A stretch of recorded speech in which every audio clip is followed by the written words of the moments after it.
هنا صوت المنتدى. صوت المنتدى بث إذاعي يأتيكم يومي الأربعاء والسبت من كل أسبوع، وفي الأوقات من 8 إلى 9 مساء أيام الأربعاء، ومن 9 إلى 10 مساء أيام السبت بتوقيت إريتريا. صوت المنتدى على الموجة القصيرة 15245 كيلو هرتز أو 19 متر باند. صوت المنتدى على مدى 24 ساعة في القمر الصناعي النايلسات ب8 درجات غربا، وعلى تردد 11678 للاستقطاب الرأسي. صوت المنتدى علم مستقل وحوار وطني بناء. صوت المنتدى.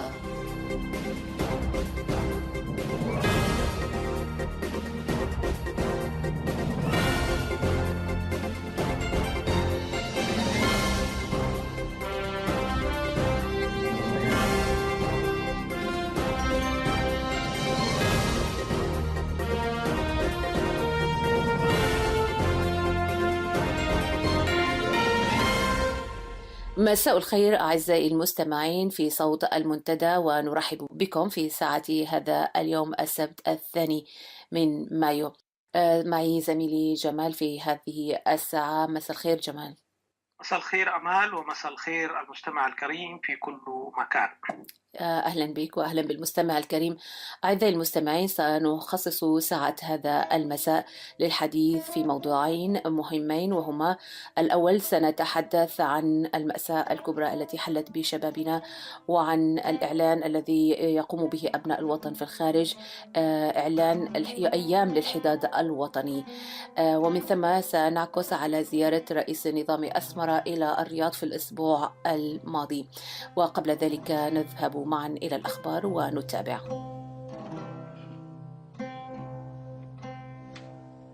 الآن في المنفى، نعم في البيت. الآن في المنفى، نعم في البيت. في 60 من عمر سريع يوقدون الشمع لك، يوقدون الشمع لك، يوقدون الشمع لك.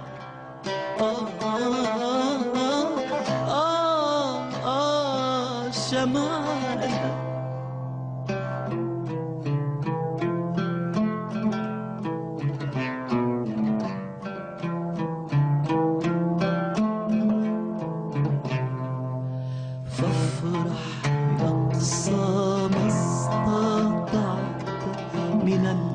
الهدوء، لأن موطا طائشا ضل طريق إليك من فرط الزحام وأهمال. قمر فضولي على الأطلال، قمر فضولي على الأطلال، يضحك كالغبي فلا تصدق أنه يدنو لك يستقبلك.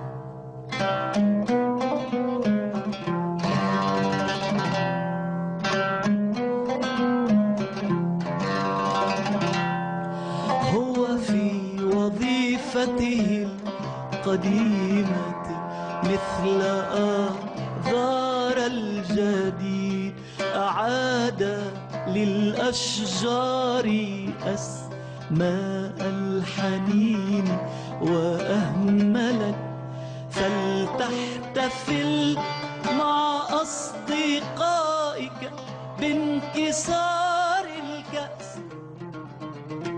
في 60 لن تجد الغد الباقي لتحمله على كتفي ماشي ويحملك قل للحياة قل للحياة. صوت المنتدى. في عناوين الأخبار: رئيس نظام أسمر يوقع اتفاقات متعددة مع السعودية. شائعة من تجار البشر بوجود طريق سلكة للهجرة عبر مصر. موت 3 من المعتقلين شنقا. واستمرار حملات التجنيد الإجباري في الإقليم الأوسط.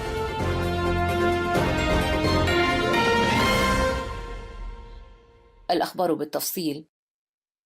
أشار مراقبون متابعون لأوضاع المنطقة عن كثب بأن رئيس نظام أسمر حاول من خلال توقيعه وبشكل مفاجئ اتفاقات مشتركة لسيادة الأمن والسلم في البحر الأحمر مع السعودية للنأي بنظامه عن الاتهامات المتكررة التي غدت تلاحق مواقفه المربكة للأمن والسلم بالإقليم والبحر الأحمر. حيث أرجع الخبراء المختصون في شأن المنطقة الأسباب والدوافع التي جعلت رئيس نظام أسمر يتحرك على عجل وبصورة مفاجئة إلى السعودية ويوقع اتفاقيات مشتركة معها، كونه في قائمة الجهات المتهمة بتعكير أمن وسلام الملاحة البحرية في البحر الأحمر، والتي تمت الإشارة إليها في تقارير إقليمية ودولية ذات صلة.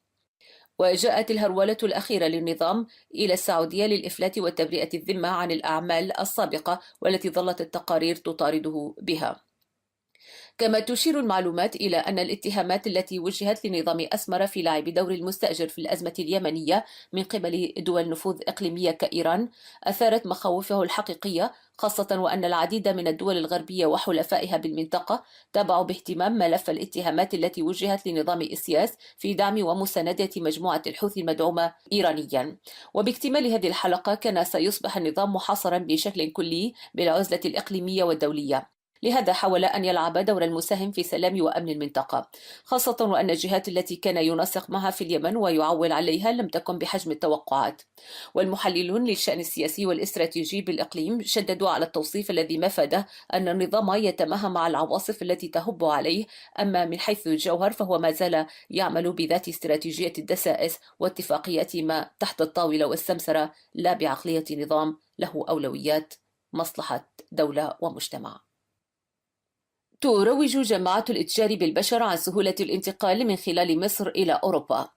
ومصادر المنتدى تؤكد أن هذه المعلومات عارية من الصحة وتوصي بضرورة أن يأخذ اللاجئ الإريتري الحذر والتدقيق في الدعايات التي يطلقها سماسرة الإتجار بالبشر، لأن هدف هذه الجماعات الإجرامية هو الإتجار بالبشر والحصول على الأموال عبر المغامرة بالإنسان. وشهد الأسبوع الماضي حمى دعائية بثتها مجموعة شبكات الإتجار بالبشر، والتي سعت من خلالها لبث شائعة أن الطريق إلى أوروبا سلك عبر مصر، ولكن المعلومات على الأرض تكشف بأن ثمة مخاطر حقيقية، وعلى اللاجئ الإريتري الاحتياط حتى لا يصبح ضحية هذه الدعاية. فقد أوردت مصادرنا معلومات عن تحرك سيارتين بتاريخ 28 من إبريل الماضي، وكانتا تحملان مجموعة من اللاجئين الإريتريين في غالبيتهم نساء وأطفال، وقد دفع كل منهم مبلغ $1000. وبينما هم في المسار الذي وصفه السماسرة اعترضتهم عصابة إجرامية من الرشايدة واختطفتهم إلى جهة غير معلومة. والمثير للقلق البالغ أن بعض الإريتريين وتحت تأثير دعاية السماسرة يحاولون المجيء عبر هذا الطريق الجديد. وتود مصادرنا في هذا الصدد التأكيد مجددا على خطورة هذا الطريق، فحتى هذه اللحظة لم يعرف مصير اللاجئين الذين تم اختطافهم من قبل عصابة الرشايدة والجهة التي اقتيدوا إليها.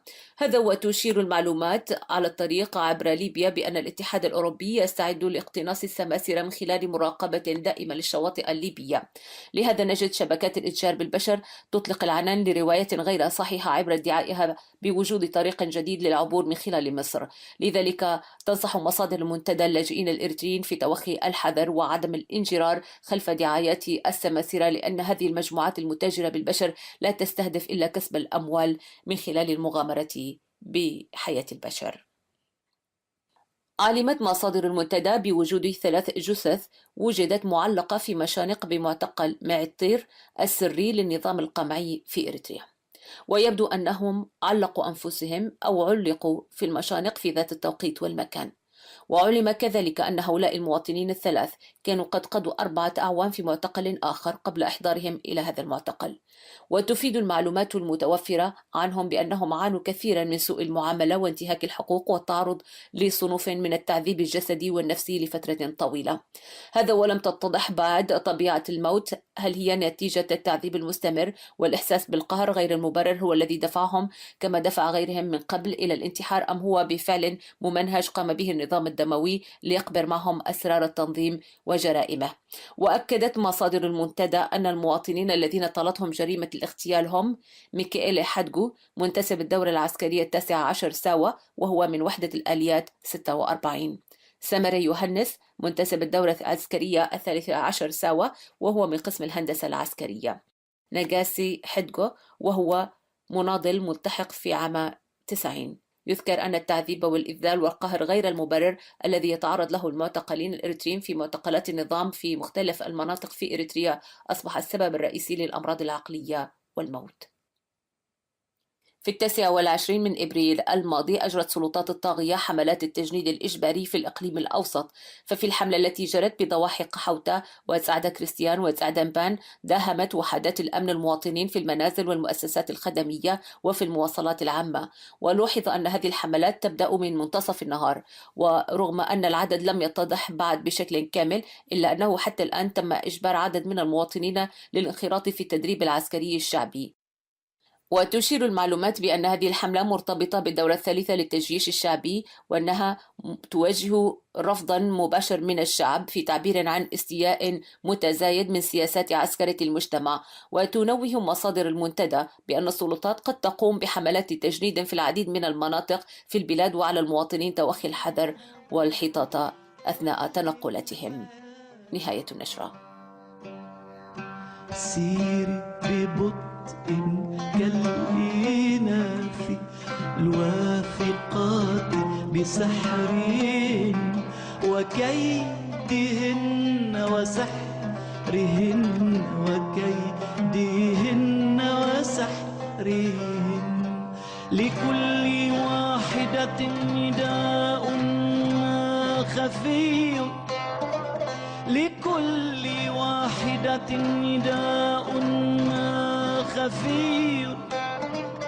هيت لك ما أجملك ما أجملك ما أجملك، هيت لك ما أجملك ما أجملك ما أجملك.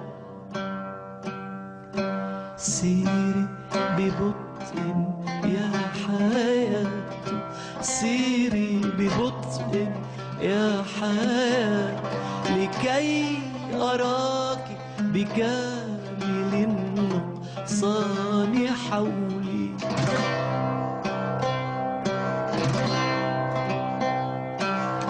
كم نسيتك في خضمك باحثا عني وعنك، كم نسيتك في خضمك باحثا عني وعنك. وكلما أدركت سرا منك قلت بقسوة ما أجهلك. قل للغياب ناقصتني وأنا حضرت لأكملك لأكملك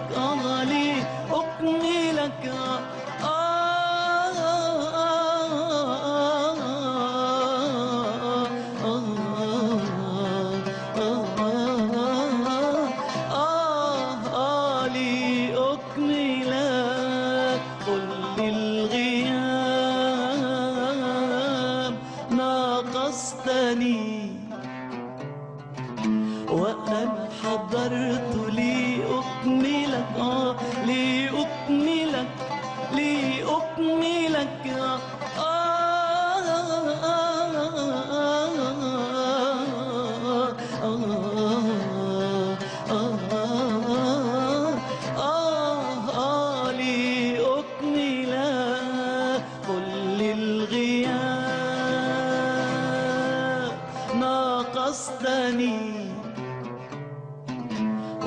وأنا حضرت لي أكملك لي أكملك لي أكملك لي أكملك.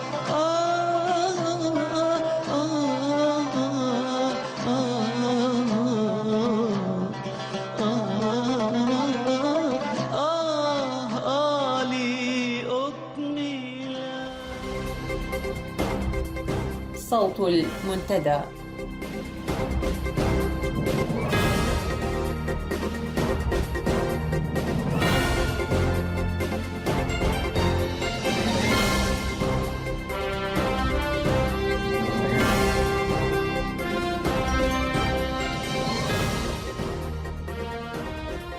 عودة أخرى أعزائي المستمعين لفقرات ساعة المنتدى.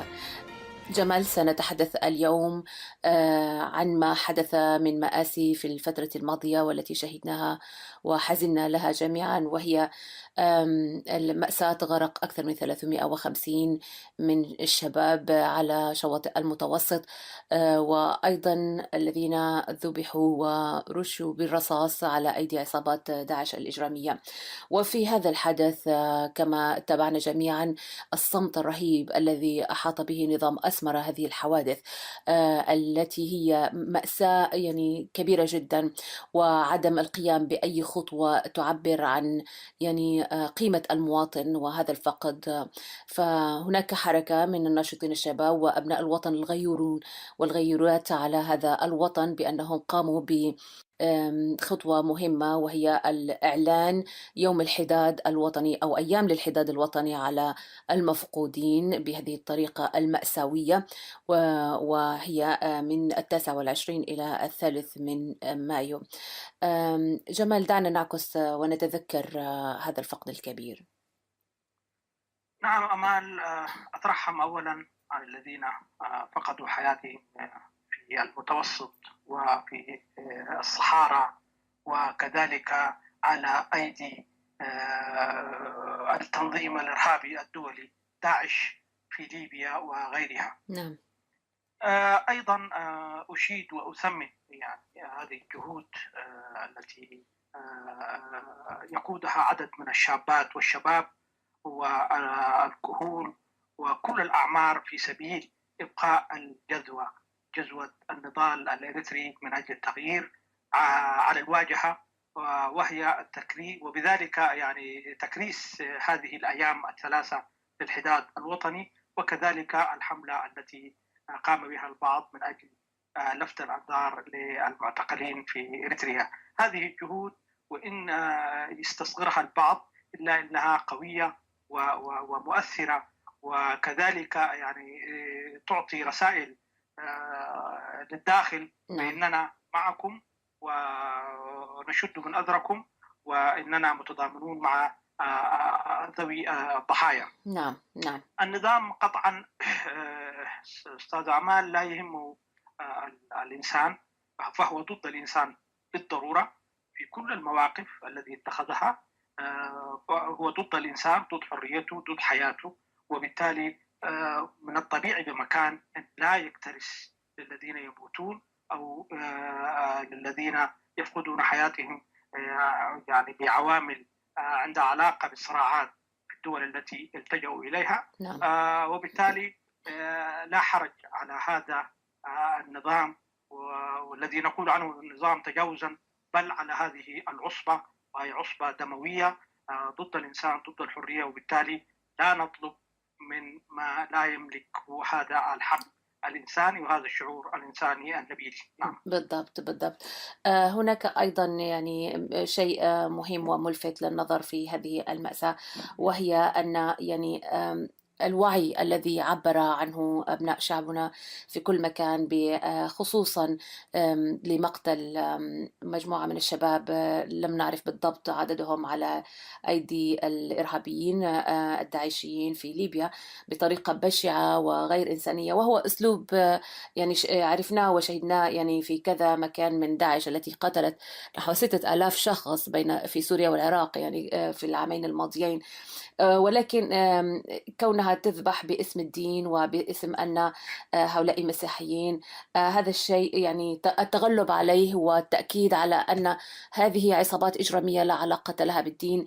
أظهر يعني من خلاله الكثير من الناشطين على صفحات التواصل الاجتماعي التضامن وعدم السماح لهذا العنصر أن يكون موجودا، يعني وخاصة بيننا كشعب إريتري. جمال، والدعوة أيضا تضمنت دعوة المسلمين والمسيحيين داخل إريتريا للقيام بالصلوات والترحم على أبنائنا المفقودين بهذه الطريقة اللا إنسانية.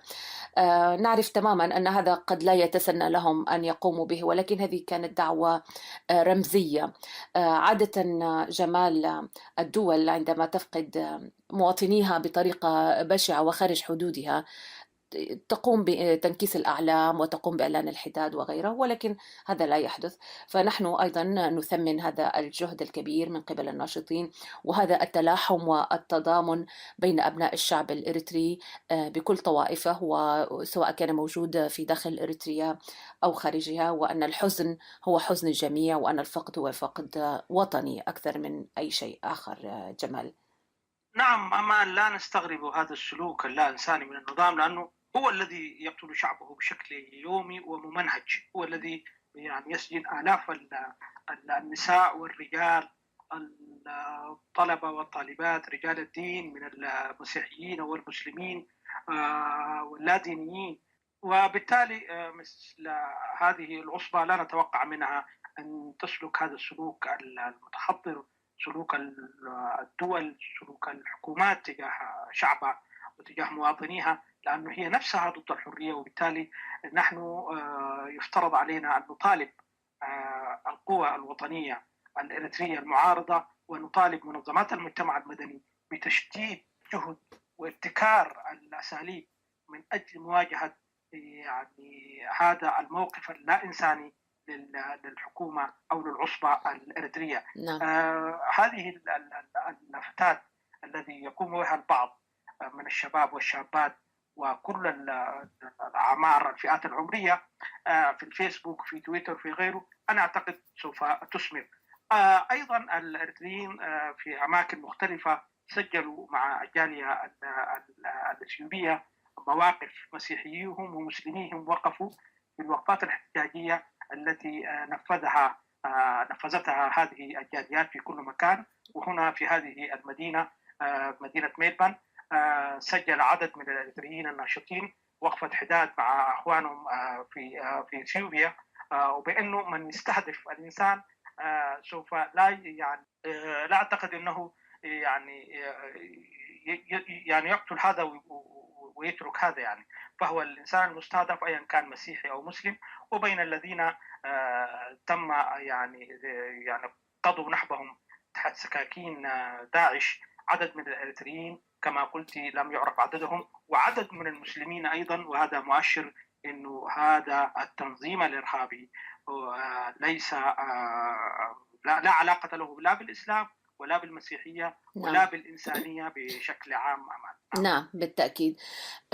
أيضا لو ألقينا الضوء جمال على هذا الموضوع من زاوية أخرى، وهي موقف الدول الأوروبية ودول الاتحاد الأوروبي من هذا الموضوع، طبعا وخاصة في موضوع المهاجرين الذين يغرقون في البحر لأنهم يخاطرون للوصول إلى شواطئ أوروبا عبر يعني استخدام المهربين لقوارب غير صالحة ولتكديسهم بأعداد كبيرة جدا. ما يحدث الآن هو أن هذا المهاجر قد وصل إلى ليبيا ولا لا مجال له أن يرجع، يعني ولا بد أن يستمر في طريقه. الدول الأوروبية تشتكي من هذه الظاهرة لأنها في النهاية تضعها في موقف أخلاقي لأنهم يغرقون، والكثير من الدول الأوروبية لا تقدم مساعدات، وإيطاليا كانت تشتكي كما لاحظنا في السنوات الأخيرة من عدم الدعم لعمليات الإنقاذ وغيره. جمال، المقلق أيضا والذي نريد أن نلفت النظر إليه هو أن كثير من دول الاتحاد الأوروبي تريد أن تقيف هذه الهجرات بأن تحارب مصادر التهريب للاجئين في ليبيا وضرب قواربهم وغيره مما ظهر في اجتماعهم الماضي جمال. فنحن أيضا نريد أن نؤكد على دور الناشطين في توعية ووقوف ضد أي قرارات تحد من هذه الهجرة. هؤلاء اللاجئين لا مفر لهم، يجب أن يدخلوا إلى أماكن ودول تؤمن لهم حياة آمنة جمال. نعم أمال، الورطة الآن الموجودة في ليبيا للأسف الشديد هؤلاء الشباب والشابات من يعني براثن المهربين وتجار التهريب تجار البشر وقعوا تحت قبضة الميليشيات، يعني الميليشيات الموجودة والمتحاربة في ليبيا. نعم. على طول الشواطئ الليبية هناك أعداد بالمئات من الإريتريين والإريتريات وهم تحت الاحتجاز. نعم. هؤلاء الناس أصبحوا واحدة من وسائل الضغط التي تمارسها هذه الميليشيات ضد الدول الأوروبية. نعم. عندما تحدث مشكلة ما يدفعون بأعداد كبيرة من هذه القوارب نحو المتوسط. نعم.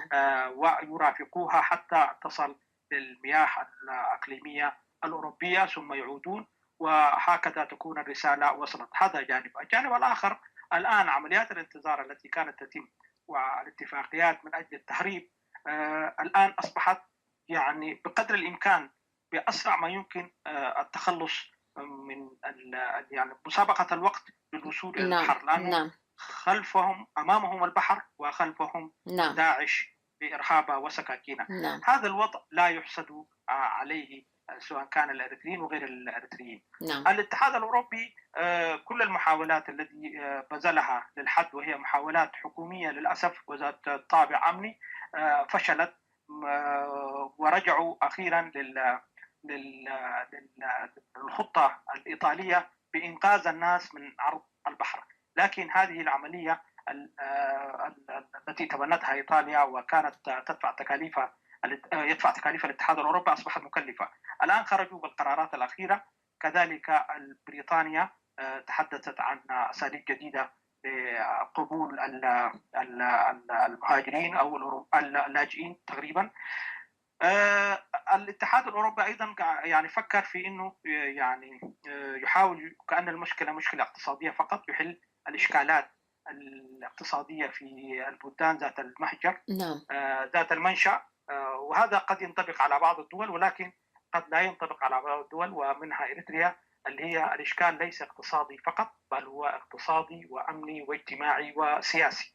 على الناشطين على الأقل في هذه الفترة والأكاديميين الإريتريين بذل الجهد من أجل إيصال الصوت الإريتري والوضع الإريتري لمراكز القرار في الاتحاد الأوروبي. أمامنا عدد من الفرص لتوضيح خصوصية الملف الإريتري لهذه الدول لكي تتعامل على الأقل بخصوصية ظهرت في بعض الأوقات بالنسبة للإريتريين وعدد من الدول، لأن ظروف بلادهم السياسية والأمنية هي يعني قاتلة ومرعبة وبالتالي يجب قبولهم. هذا الأمر يجب أن تتصدى له منظمات المجتمع المدني كما قلنا إن وجدت، وكذلك القوى السياسية لكن بأشكال مبتكرة. أيضا على الأكاديميين والنشطين في كل مراكز التواصل في كل المواقع بتاع التواصل الاجتماعي يجب ابتكار شكل جديد لإيصال الصوت الإريتري لهذه الدول، وإلا كما يقول المثل حنروح في الرجلين يعني. والعدد الموجود ما بين الصحراء وما بين البحر كبير. وما بين المنتظرين عدد كبير ومعهول، وللأسف الشديد هم يتراوحوا في الفئة العمرية ما بين 15 إلى يعني إلى 30. كذلك الآن ظهرت أعداد كبيرة من الأسر والأطفال وسط هذه وسط هذا الجمع الكبير. نعم بالتأكيد جمال. عموما بالعودة إلى يعني الحداد الذي أيام الحداد التي أعلناها جميعا في الخارج تضامنا مع شعبنا وأمهات المفقودين وأهاليهم وأقربائهم وأصدقائهم.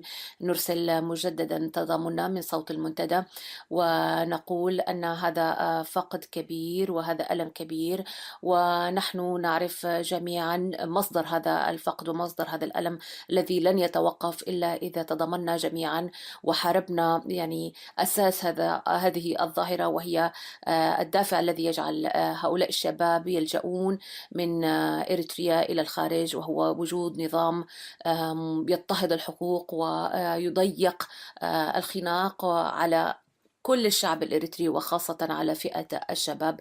فنتمنى أن يكون هذا الموقف يؤخذ ليكون دافع أكبر للتضامن وللعمل بشكل جاد في الداخل، خاصة من أجل التخلص من هذا النظام الديكتاتوري.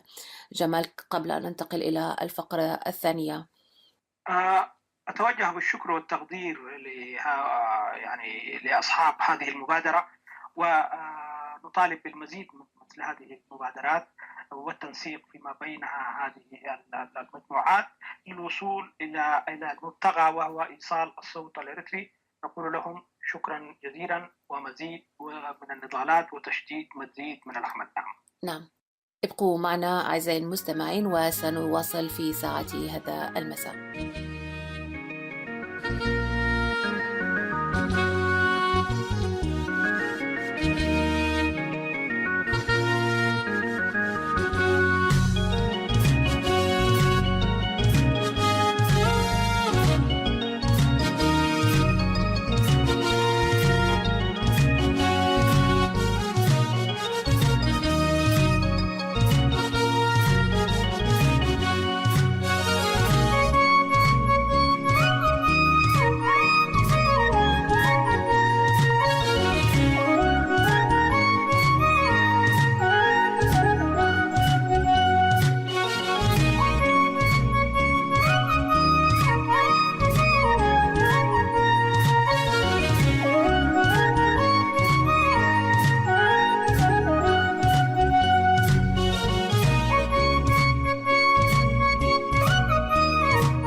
أهلا بكم مجددا أعزائي المستمعين في صوت المنتدى. نتابع ساعة هذا المساء وننتقل الآن إلى الفقرة الثانية أو الموضوع الثاني الذي نريد أن نغطيه في هذه الساعة، وهو زيارة رئيس نظام أسمرة إلى الرياض الأسبوع الماضي.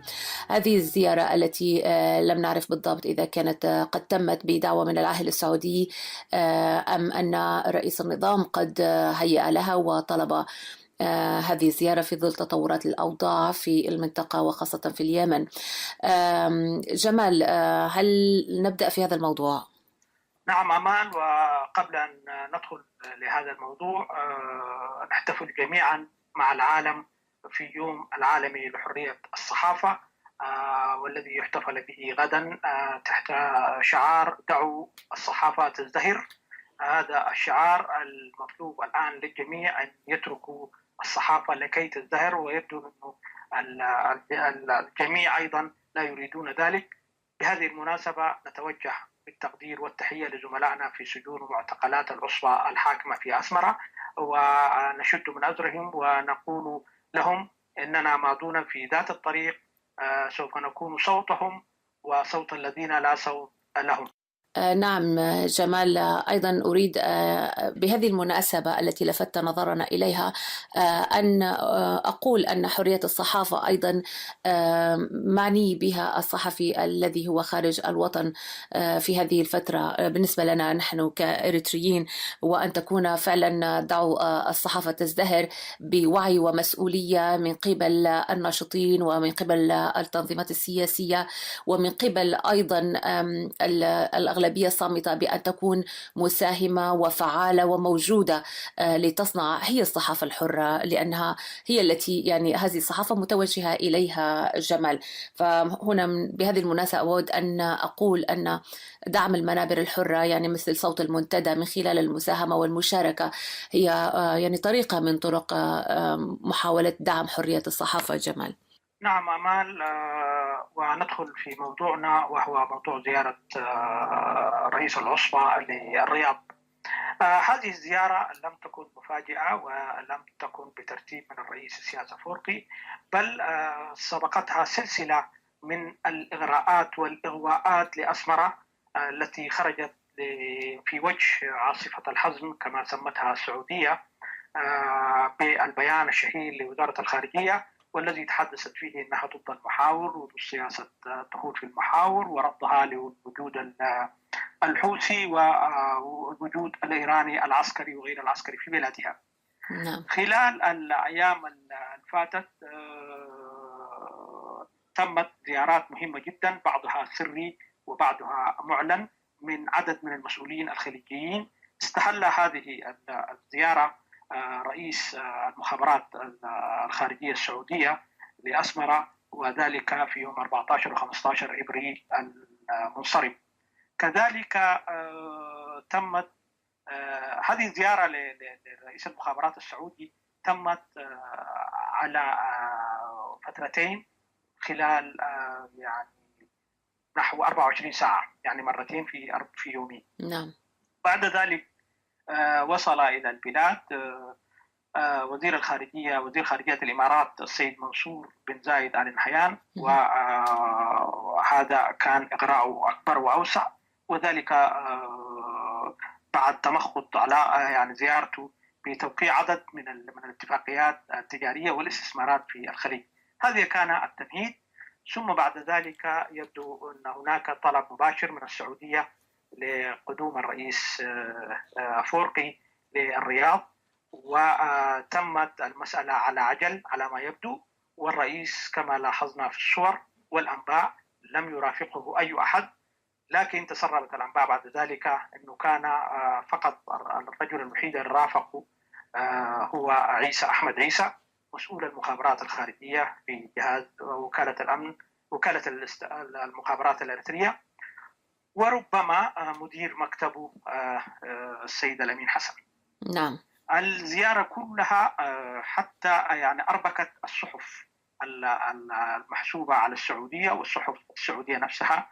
فقد صدرت مثلا جريدة الحياة اليوم الثاني في صدر صفحتها أبرزت الخبر وقالت إن الزيارة تمت الأمس. يعني إنه الزيارة تمت بحسب تصوري أنا بطائرة خاصة من سلاح الجو السعودي. نعم. وتم كل شيء في القاعدة الجوية السعودية. نعم. بعد ذلك انتقل الرئيس لإبراز الخبر ولقاء الملك، وده ظهر في الصور من خلال عزف النشيدين الوطنيين واللقاء بالملك سلمان. نعم. لكن يبدو خلال أكثر ساعة تم الاتفاق. ما هو هذا الاتفاق غير معروف حتى الآن، لكن تم كل شيء في هذه القاعدة الجوية العسكرية، وبوجود لفيف من الأمراء السعوديين، من بينهم اثنين من آل عبد العزيز يقال أنه والدتهم إريترية. هذه الحفاوة الكبرى لآل سعود، ولي العهد وولي العهد وولي عهد وزير الدفاع وعدد كبير من المسؤولين. طبعا هذا الأمر هو ما يريده سياسة أفورقي، وهو ما يلبي حاجته النفسية للدخول في التقارب السعودي الإريتري، خاصة وأنه العلاقات السعودية الإريترية من سنوات طويلة جدا كانت تشهد كساد أو أزمة غير واضحة، وآخر زيارة له كانت في 2008 وكانت باهتة، ولذا لم يشارك في تشييع مراسم دفن الملك السابق عبد الله ولا الملك اللي قبله الملك فهد. نعم. إذن تم استخلاص شيء ما من الموقف الإريتري ليخرج إلينا بعد ذلك بعد يومين السفير الإريتري في الرياض، ويتحدث عن أنه الزيارة كانت مثمرة، وأنه تم اتفاق على عدد من القضايا، من بينها الحفاظ على الأمن المشترك والتنسيق والتشاور بين القيادتين لدرء المخاطر التي تحيط بالمنطقة على حسب السفير الإريتري هناك وحسب ما أوردته جريدة الشرق الأوسط أمال. نعم. نعم. أيضا جمال، هذه الزيارة يعني حسمت تماما موقف أسمرة في الدخول، يعني في تحديد موقفها من تطورات الأحداث في اليمن. الملفت للنظر هنا جمال أن يعني العرض الذي يعني لا نعرف بالتفصيل الآن ما هو الشيء الذي تم الاتفاق عليه بشكل واضح ومؤكد إلى الآن، ولكن أي عرض كان السعودية بحاجة إلى حليف إريتري، وإريتريا أيضا هذا بالنسبة لسياسة فرقي مخرج يعني مهم من أزمته على الظاهر. ولكن في نفس الوقت جمال، هذا الموقف أو هذا التحول الذي حدث بزيارة رئيس النظام إلى الرياض قد يربك المعارضة إلى حد ما، ويجعل الصورة قد تبدو الآن سيجد دعم من السعودية وسيقوى وسيكون قادر على أن يعني هذا النظام الذي نحاربه نحن بقوة وبشراسة سيكون قادر على أن يتنفس. ولكني أريد أن أقول أيضا يمكن قراءة التطور من ناحية أخرى. السعودية في موقف لا تحسد عليه، وهي تحارب في جبهة خطرة جدا ضد الوجود الإيراني في المنطقة على مستوى الصراع الدولي. هي أيضا يعني ليست بموقف قوي، لأن إيران أيضا تبرز كقوة دولية وتساوم وتفاوض، فبالتالي هذا التحالف قد يبدو تقوية للنظام الإريتري، ولكنه ليس بالضرورة أن يكون دعمه يعني يحقق له أي دعم يحبط جهود التغيير في إريتريا كما يتوارد على خاطر بعض المعارضين.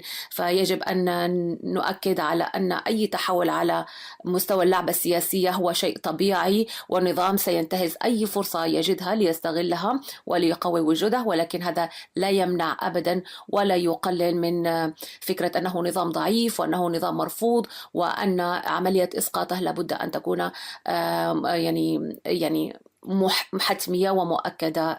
جمال.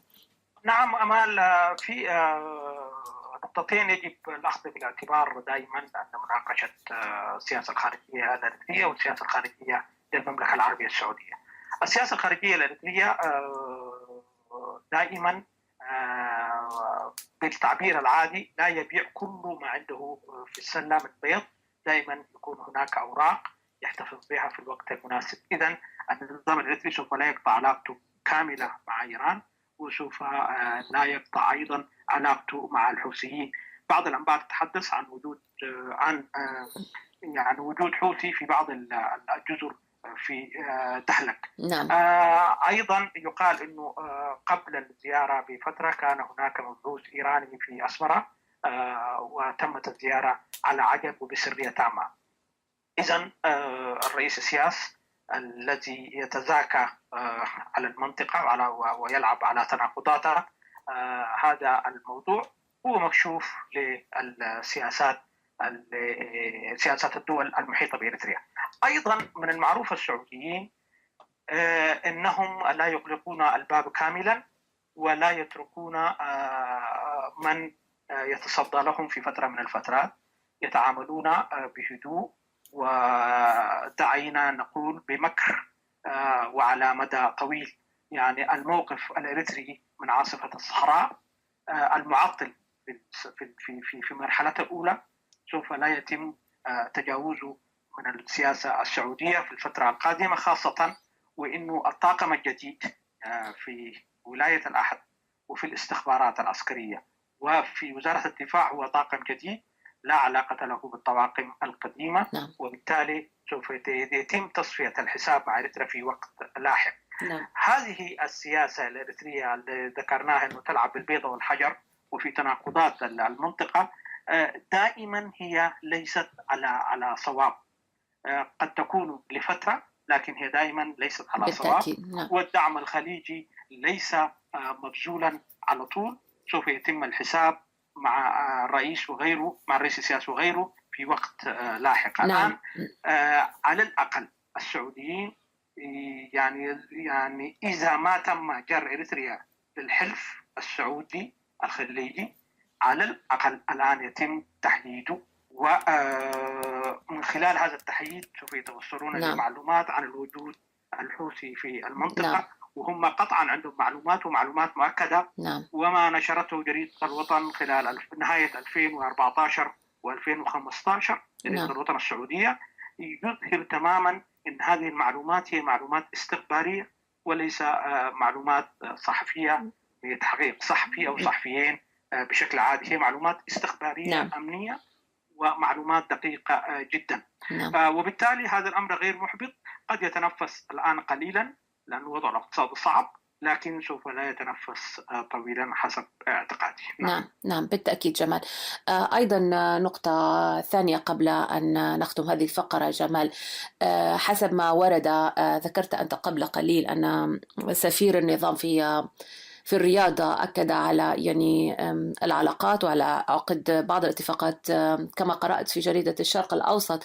يعني هناك عرض مفتوح من هذا النظام إنه البلد مفتوحة ويمكن الاستثمار وإغراءات للسعودية، والكلام عن أن إريتريا أرض زراعية ويمكن الاستثمار فيها وإغراء رأس المال السعودي، بالإضافة إلى أن البلاد تمتلك ثروات معدنية من ذهب ونحاس وألمنيوم وغير الثروات النفطية الغير مكتشفة. جمال، هذا موضوع جدا مهم وربما سنتناوله في فقرات قادمة من صوت المنتدى.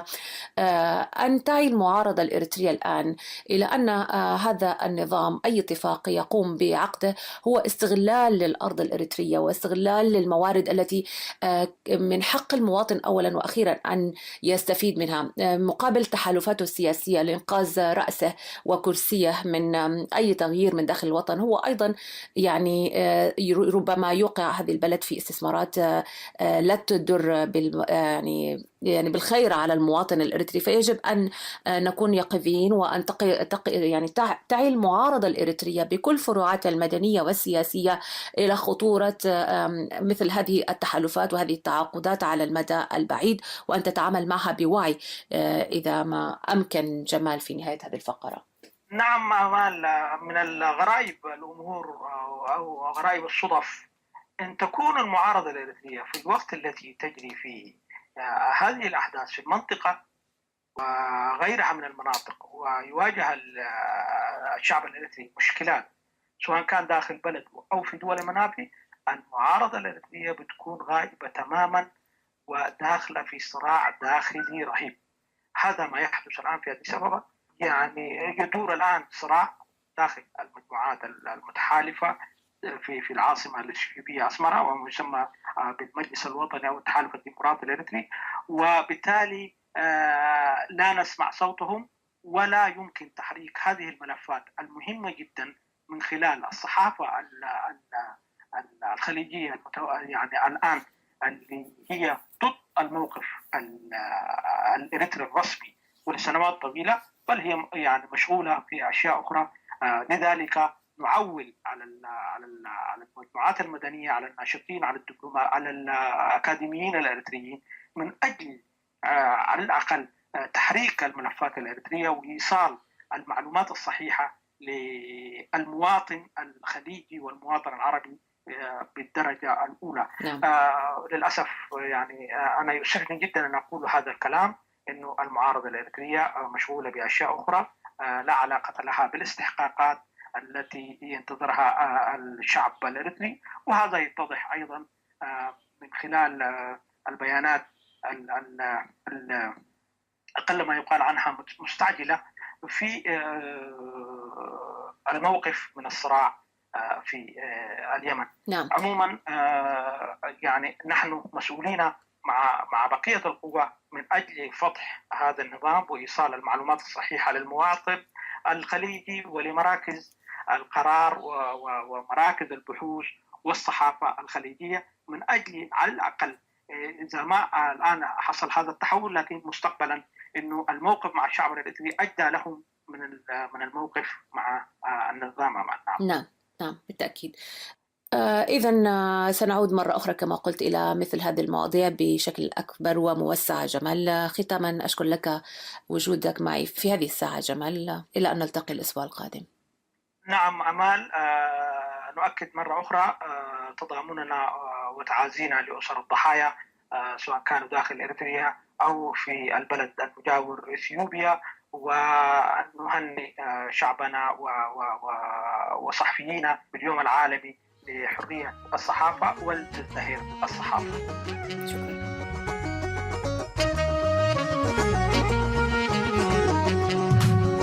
كل حلقة يلميته ستر قشة وحيش قميته تصعر على القوق تصفى نزحمة وانك حلفة تصعر على القوق عظمي قال سيس منابرتين اكاديمي جيزي وانت حيالني سعرهم براي سعرني تسقمي تصفى يولقفي تصفى يوحيلي دقاقي نتصقلي كساب سمر لي يتعام حسن في الشغط عملي في الشغط عملي كله ترف في الشغط عملي في الشغط عملي يتعام حسن في الشغط عملي في الشغط عملي هاي حلالين كساب سمر لي في الشغط عملي سعرهم براي سعرني تسقمي نبراك بيدني نماركو تعنا زي بلو مسرقفو هتصناني عيان نفسي الرقا بيوم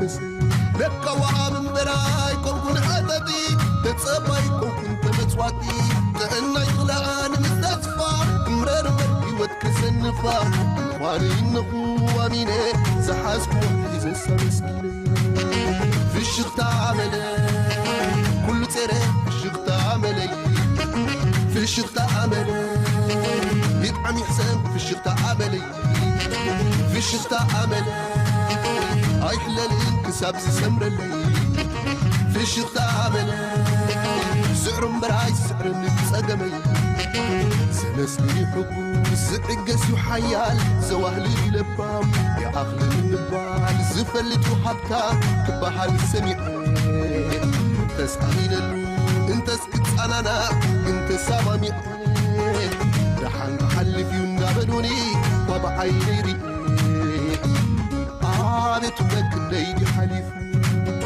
تصفى ولقفي تصفى يوحيلي دقاقي نتسقلي كساب زي سمر اللي يدعم حسن في الشغط عملي في الشغط عملي كل ترى في الشغط عملي في الشغط عملي يدعم حسن في الشغط عملي في الشغط عملي هاي حلال انكساب سفون الليل في الشغط عملي سعر براي سعر نتسقمي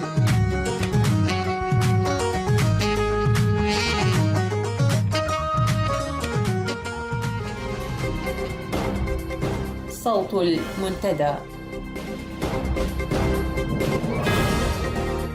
في عناوين الأخبار: رئيس نظام أسمرة يوقع اتفاقات متعددة مع السعودية. شائعة من تجار البشر بوجود طريق سلكة للهجرة عبر مصر. موت 3 من المعتقلين شنقا. واستمرار حملات التجنيد الإجباري في الإقليم الأوسط.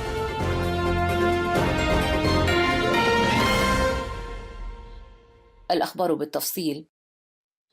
أشار مراقبون متابعون لأوضاع المنطقة عن كثب بأن رئيس نظام أسمرة حاول من خلال توقيعه وبشكل مفاجئ اتفاقات مشتركة لسيادة الأمن والسلم في البحر الأحمر مع السعودية للنأي بنظامه عن الاتهامات المتكررة التي غدت تلاحق مواقفه المربكة للأمن والسلم بالإقليم والبحر الأحمر. حيث أرجع الخبراء المختصون في شأن المنطقة الأسباب والدوافع التي جعلت رئيس نظام أسمرة يتحرك على عجل وبصورة مفاجئة إلى السعودية ويوقع اتفاقيات مشتركة معها، كونه في قائمة الجهات المتهمة بتعكير أمن وسلام الملاحة البحرية في البحر الأحمر، والتي تمت الإشارة إليها في تقارير إقليمية ودولية ذات الصلة. وجاءت الهرولة الأخيرة للنظام إلى السعودية للإفلات وتبرئة الذمة عن الأعمال السابقة والتي ظلت التقارير تطارده بها. كما تشير المعلومات إلى أن الاتهامات التي وجهت لنظام أسمر في لعب دور المستأجر في الأزمة اليمنية من قبل دول نفوذ إقليمية كإيران أثارت مخاوفه الحقيقية، خاصة وأن العديد من الدول الغربية وحلفائها بالمنطقة تابعوا باهتمام ملف الاتهامات التي وجهت لنظام إسياس في دعم ومساندة مجموعة الحوثي المدعومة إيرانيا. وباكتمال هذه الحلقة كان سيصبح النظام محاصرا بشكل كلي بالعزلة الإقليمية والدولية، لهذا حاول أن يلعب دور المساهم في سلام وأمن المنطقة، خاصة وأن الجهات التي كان ينسق معها في اليمن ويعول عليها لم تكن بحجم التوقعات. والمحللون للشأن السياسي والاستراتيجي بالإقليم شددوا على التوصيف الذي مفاده أن النظام يتماهى مع العواصف التي تهب عليه، أما من حيث الجوهر فهو ما زال يعمل بذات استراتيجية الدسائس واتفاقيات ما تحت الطاولة والسمسرة، لا بعقلية نظام له أولويات مصلحة دولة ومجتمع.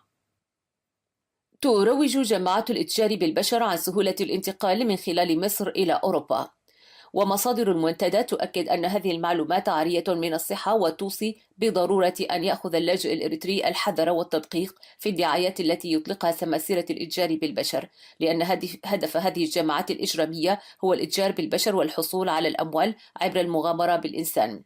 وشهد الأسبوع الماضي حمى دعائية بثتها مجموعة شبكات الإتجار بالبشر، والتي سعت من خلالها لبث شائعة أن الطريق إلى أوروبا سالك عبر مصر، ولكن المعلومات على الأرض تكشف بأن ثمة مخاطر حقيقية، وعلى اللاجئ الإريتري الاحتياط حتى لا يصبح ضحية هذه الدعاية. فقد أوردت مصادرنا معلومات عن تحرك سيارتين بتاريخ 28 من إبريل الماضي، وكانتا تحملان مجموعة من اللاجئين الإريتريين في غالبيتهم نساء وأطفال، وقد دفع كل منهم مبلغ $1000. وبينما هم في المسار الذي وصفه السماسرة اعترضتهم عصابة إجرامية من الرشايدة واختطفتهم إلى جهة غير معلومة. والمثير للقلق البالغ أن بعض الإريتريين وتحت تأثير دعاية السماسرة يحاولون المجيء عبر هذا الطريق الجديد. وتود مصادرنا في هذا الصدد التأكيد مجددا على خطورة هذا الطريق، فحتى هذه اللحظة لم يعرف مصير اللاجئين الذين تم اختطافهم من قبل عصابة الرشايدة والجهة التي اقتيدوا إليها. هذا وتشير المعلومات على الطريق عبر ليبيا بأن الاتحاد الأوروبي يستعد لاقتناص السماسرة من خلال مراقبة دائمة للشواطئ الليبية. لهذا نجد شبكات الإتجار بالبشر تطلق العنان لرواية غير صحيحة عبر ادعائها بوجود طريق جديد للعبور من خلال مصر. لذلك تنصح مصادر المنتدى اللاجئين الإريتريين في توخي الحذر وعدم الانجرار خلف دعايات السماسرة، لأن هذه المجموعات المتاجرة بالبشر لا تستهدف إلا كسب الأموال من خلال المغامرة بحياة البشر.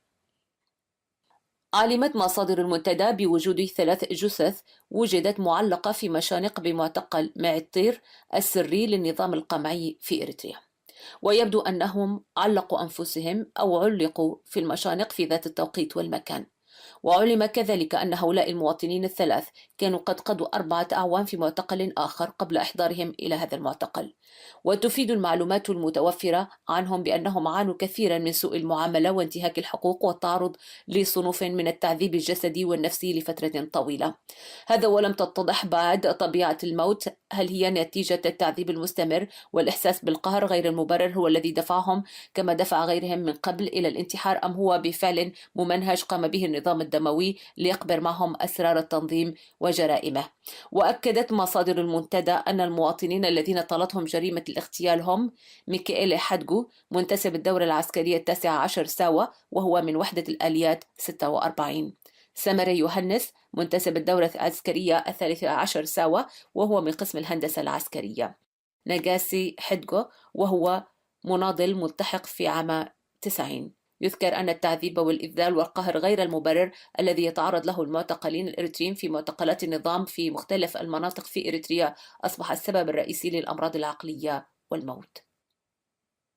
في 29 من إبريل الماضي أجرت سلطات الطاغية حملات التجنيد الإجباري في الإقليم الأوسط، ففي الحملة التي جرت بضواحي قحوطة وسعدة كريستيان وسعدنبان داهمت وحدات الأمن المواطنين في المنازل والمؤسسات الخدمية وفي المواصلات العامة. ولوحظ أن هذه الحملات تبدأ من منتصف النهار، ورغم أن العدد لم يتضح بعد بشكل كامل إلا أنه حتى الآن تم إجبار عدد من المواطنين للانخراط في التدريب العسكري الشعبي.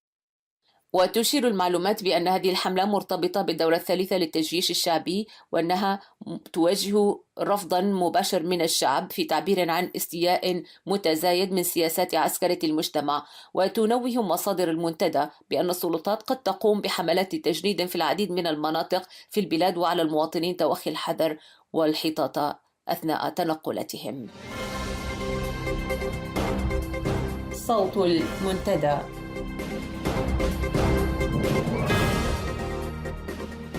وبهذا أعزائي المستمعين نصل إلى ختام ساعة السبت من صوت المنتدى.